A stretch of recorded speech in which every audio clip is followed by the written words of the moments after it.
అందరికీ నమస్కారం అండి. భగవద్గీత 3వ అధ్యాయము కర్మయోగము 30వ శ్లోకము.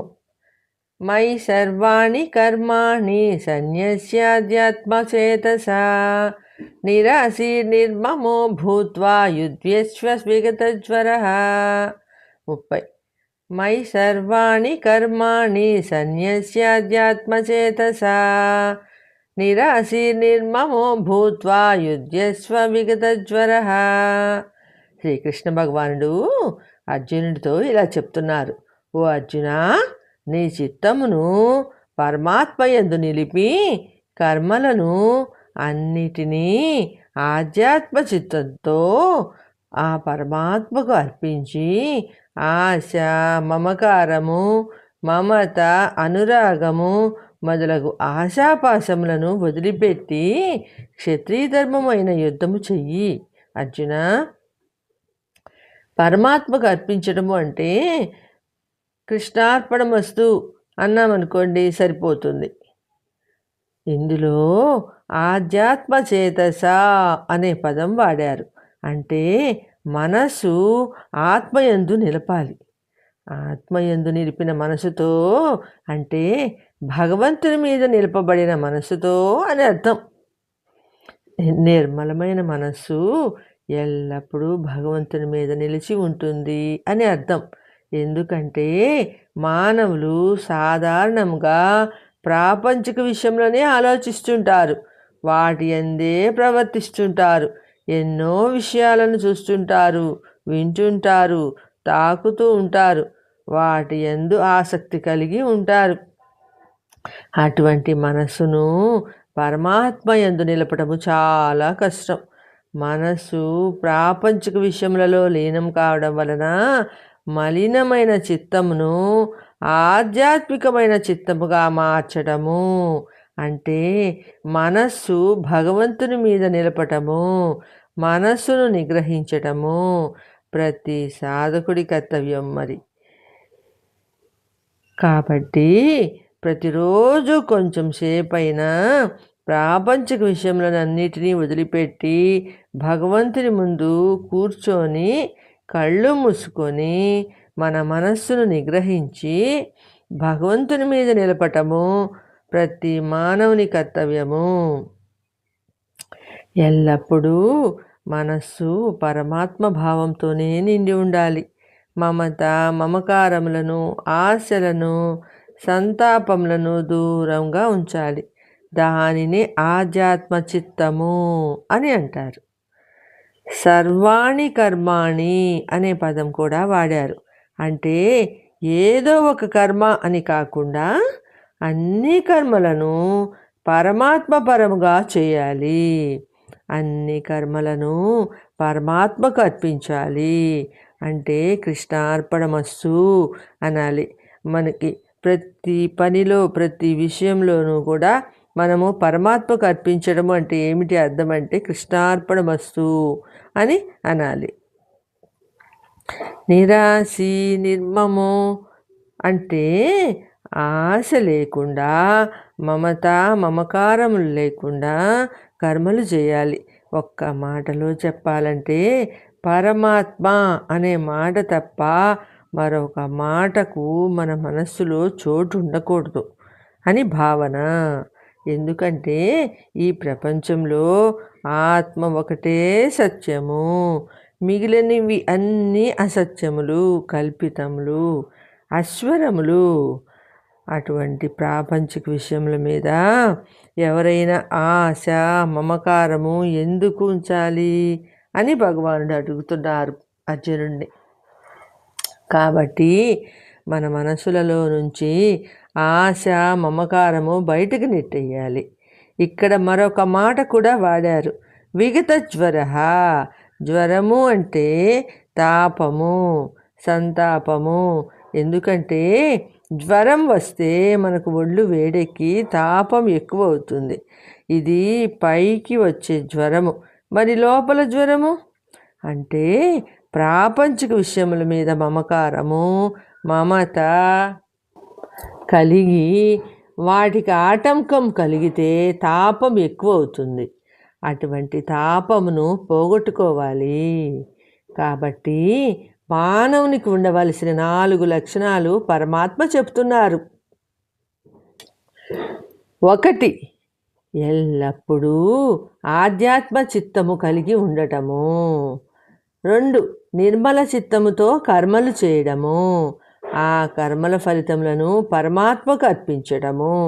3వది ఆశాపాశములను వదిలిపెట్టడము. 4వది ప్రాపంచిక విషయముల మీద మమకారం వదిలిపెట్టడము.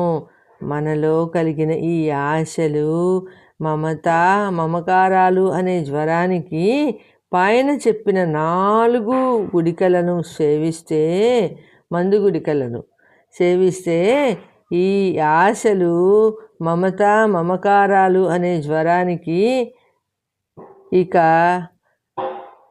అటువంటి తాపము అనే జ్వరం తగ్గిపోతుంది. కాబట్టి అర్జున, నీవు కూడా నేను, నా వాళ్ళు, నా బంధువులు, తాత, తండ్రులు, అన్నదమ్ములు అనే మమత, అనురాగము, ఆశ, మోహము అనే జ్వరమును వదిలిపెట్టి యుద్ధము చెయ్యి అంటున్నారు పరమాత్మ. ఇంకొంచెం వివరంగా చెప్పుకోవాలంటే ఈ శ్లోకంలో కృష్ణ పరమాత్మ కర్మయోగ సారాన్ని వివరించారు. కర్మయోగము అంటే ప్రత్యేకంగా ఏమీ లేదు, మనం చేసే విధానమునే కర్మయోగము అంటారు. యోగము అంటే కలపడము అని చెప్పుకున్నాము.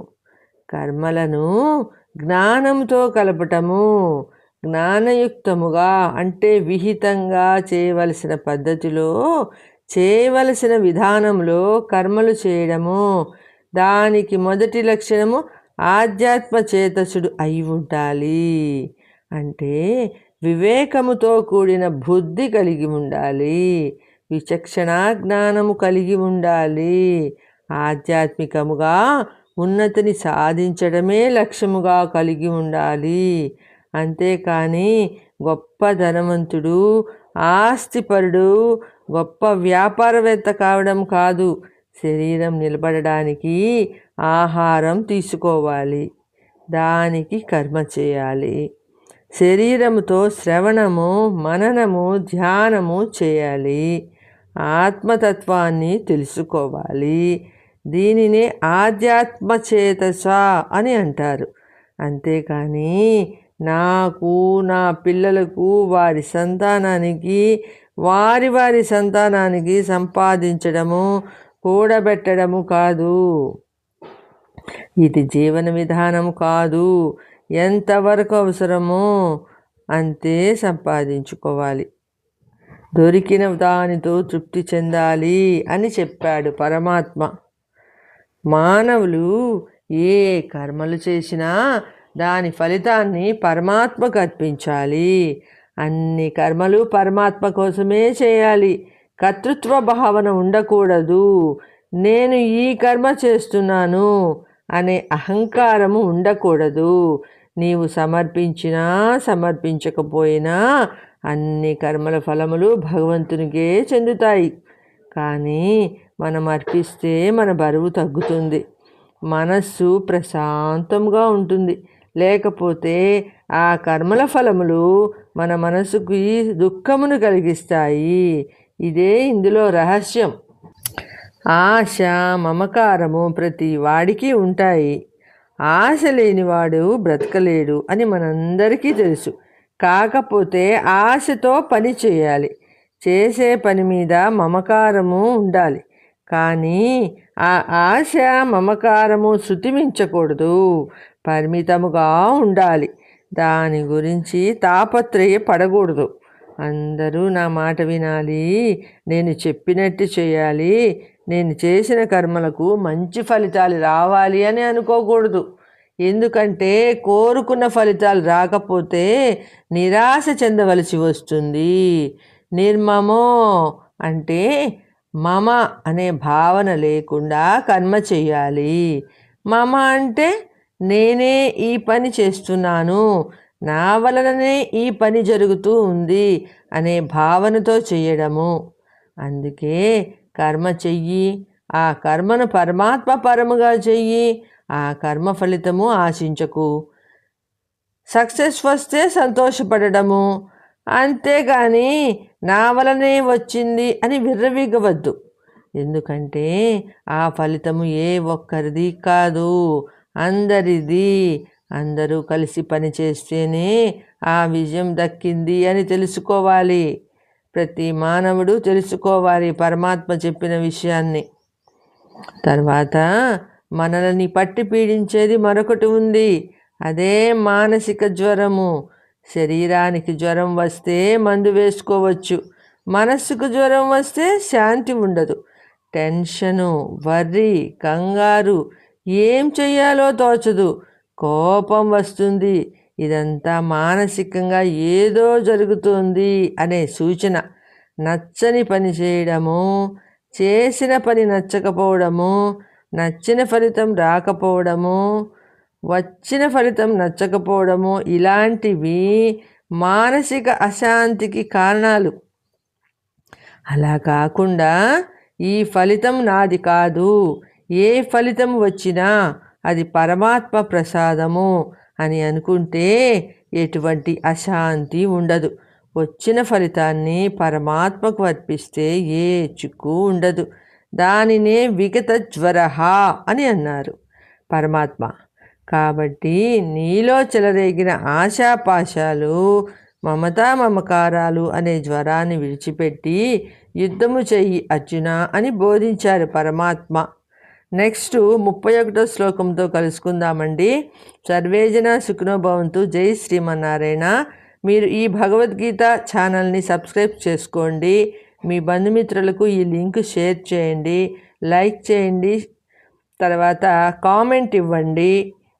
10 మందికి మంచి చేద్దామండి మన ద్వారా. ఈ లింక్ ఇవ్వడం ద్వారా మీరు కనుక ఫోన్లో పెట్టుకోలేకపోయినట్లయితే యూట్యూబ్ ద్వారా టీవీలో కూడా పెట్టుకోవచ్చండి. పెట్టుకొని వింటూ పని చేసుకోవచ్చు. అందరికీ అందచేద్దాము.